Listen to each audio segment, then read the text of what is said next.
Et à tous, j'espère que vous allez bien. On se retrouve pour le brief du samedi 27 septembre, il est 8h13. Aujourd'hui, on va parler donc des news économiques, du ratio long and short, du funding, open interest, des liquidations. On regardera ce que font les whales en finissant par l'analyse technique de Bitcoin. Mais avant ça, on va regarder donc ce qui s'est passé hier. Et encore avant ça, on va parler de l'indicateur. Donc l'indicateur passe payant à partir du 30 septembre. Vous pouvez réserver votre place en précommande. Donc il est à 197 euros. Donc l'indicateur, bien sûr, c'est l'indicateur de Shosh, Boss, FVG, etc. Donc c'est tout ce qui s'indique automatiquement ici. Clairement, ça fait gagner un temps fou, donc maintenant vous le savez, ça fait, environ un mois et demi que je vous le fais essayer en période d'essai gratuite. Donc si jamais vous voulez le précommander, il est disponible directement dans les commentaires, épinglés, donc n'hésitez pas à cliquer dessus. Donc tout simplement, ça vous donne accès à tout ça. Donc c'est plutôt intéressant, vous pouvez même mettre des alertes, de changement de tendance et cetera. Donc c'est plutôt intéressant là-dessus. Vous pouvez vraiment tout mettre en alerte, donc ça, c'est plutôt cool. Sinon, ce qu'on regarde au niveau news économique, hier, on n'a eu aucun changement au niveau du PCE Core, donc clairement, c'est pour ça qu'on n'a pas eu de mouvement forcément sur, donc sur BTC, hein. Clairement, on est dans un range total. On a actuellement des petites divergences qui nous indiquent que, bah, on pourrait avoir un mouvement haussier à venir. Par contre, voilà, techniquement, ça reste baissier. Donc je pense qu'on pourrait avoir un dernier rect avant d'avoir un vrai mouvement haussier qui pourrait venir liquider pas mal de zones et ça pourrait être vraiment intéressant. Donc accrochez vos ceintures parce que clairement, on risque d'avoir vraiment beaucoup de mouvements, dans les jours à venir pour finir le mois et clairement, on risque de bouger pas mal. Donc au niveau technique, ce qu'on regarde, c'est que en H4, on a quand même cette zone qui est vraiment intéressante entre les 104 000 et les 103 000 $. Donc c'est une zone dans laquelle si on y va, il y aura un long à tenter si on y va maintenant parce qu'on a quand même des datas qui sont positives, haussières pour ensuite avoir un rebond. Donc idéalement, ce qu'on ferait, c'est que on vient, on recte vraiment tout le monde et ensuite on pourra avoir un rebond pour venir beaucoup plus haut, venir potentiellement chercher les 118 000 $.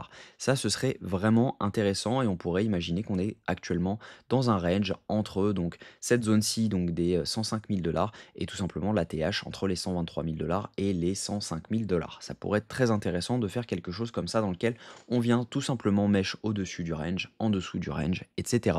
Mais vous allez voir qu'il y a pas mal de choses haussière là-dessus. Donc déjà, au niveau news économique, la semaine prochaine, on va avoir pas mal de news. On a donc déjà pour commencer la confiance des consommateurs mardi à 16 h. En news importante, on aura le PMI manufacturier mercredi à 15h45, l'indice PMI de manufacturier de l'ISM également à 16 h. On aura les inscriptions au chômage hebdomadaire jeudi à 14h30, mais on aura surtout le taux de chômage vendredi à 14h30. Donc attendez-vous à avoir pas mal de mouvements quand même la semaine prochaine, même si jamais c'est pas les news les plus impactantes, c'est une condensation de news qui font que bah, avec tous les résultats de ces news-là, on obtient quand même des résultats qui changent sur le consensus de la prochaine réunion FOMC. Donc faites attention à ça, le cumul de ces news-là fait qu'on risque de bouger pas mal, notamment le taux de chômage. Au niveau crypto bubble, ce qu'on voit, c'est qu'on a du vert à peu près partout, c'est normal. Clairement, on a la Bitcoin dominance qui est en train de chuter un petit peu.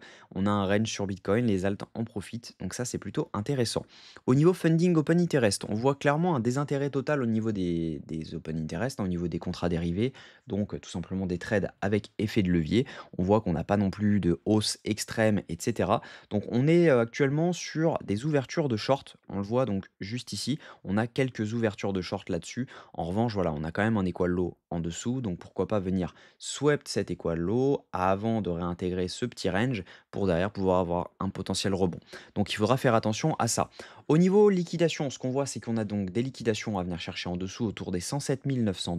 Donc on le voit, c'est sur 24 heures. Si jamais je me mets sur une semaine, c'est la même chose. On a donc ce cluster de liquidité à venir chercher ici. Et ensuite, on n'a pas grand-chose en dessous. On a vraiment une majorité de liquidation ensuite autour des 114 000 $. Donc ça pourrait être vraiment intéressant de venir chercher cette zone par la suite. Mais voilà, d'abord venir prendre les 108 000, voire jusqu'aux 107 800 $ pour ensuite avoir, si on a une réintégration de ce petit range ici, on pourrait venir chercher les 114 000 $ par la suite. Ce qu'on voit au niveau des whales, c'est plutôt bull, hein. Clairement, les whales sont en train d'acheter. On a une vraie divergence entre ce que font les whales et la chart actuelle. Si jamais on zoome un petit peu, si on dézoome un petit peu, on voit que clairement on est sur un range là-dessus et les whales, elles, accumulent. Donc logiquement, si jamais on était vraiment Là-dessus, bah, logiquement, on voit qu'on est au-dessus de cette zone-ci. Donc clairement, voilà, on a une divergence haussière sur ce que font les Wells. Logiquement, on est sur, ces zones-ci autour des 114 000 et ça, c'est vraiment intéressant. Les retails également accumulent, donc si jamais je vous les mets, donc ils sont là-dessus. Il y a une accumulation au niveau des retails, mais c'est les micro Wells qui, elles, vendent ce mouvement et clairement, c'est ça qui fait, dump le prix. Donc si jamais les micro Wells se mettaient à acheter, clairement, attendez-vous à avoir du mouvement haussier plutôt violent puisque voilà, hein, elles achètent pas encore progressivement, mais si jamais elles se mettaient à acheter, on pourra avoir des liquidations donc de short et clairement, on pourrait avoir du spot qui suit également et donc par conséquent aller beaucoup plus haut et très rapidement. Donc faites attention à ça, hein, n'allez pas short trop vite quand même, mais voilà, en tout cas, on a quand même des news au niveau data qui sont plutôt bulles. Au niveau technique, ce que je pense, c'est que c'est quand on regarde comme ceci, on est vraiment baissier. On n'a vraiment aucun élément qui nous annonce que on devrait avoir une hausse. On le voit clairement, donc on a notre changement de tendance qui s'affiche ici, on a notre break of structure qui s'affiche ici, et clairement, on n'est pas à l'abri d'avoir un mouvement baissier qui nous indique clairement donc une chute à venir au moins sous les étoiles low qu'on a donc juste ici. Donc là, on voit qu'on a clairement une zone de liquidité à venir chercher ici. On a une sell side liquidity indiquée par l'indicateur. Si jamais on regarde sur une heure, on est sur une accumulation parfaite, donc on le voit juste ici. On voit que ici, on est en train d'accumuler sous cette zone. Hop, on accumule donc juste ici. Et donc par conséquent, de venir juste swept cette zone-ci, et avoir un ravalement donc dans cette zone-ci pourrait nous donner un élément dans lequel on dit: «OK, bon, ça a été suffisant, on peut très bien venir chercher les 114 000 voire les 114 838 $.» Ça ne veut pas dire qu'on ira faire un ATH, ça veut simplement dire que dans cette zone-ci, on est logiquement sur un rebond à venir si jamais on fait un swap des liquidités avant de rebondir. Ça veut dire que si jamais on rebond maintenant, OK, on fait ça. Logiquement, on fera ça ensuite et on ira beaucoup plus bas puisqu'il y aura une plus grosse accumulation de liquidités.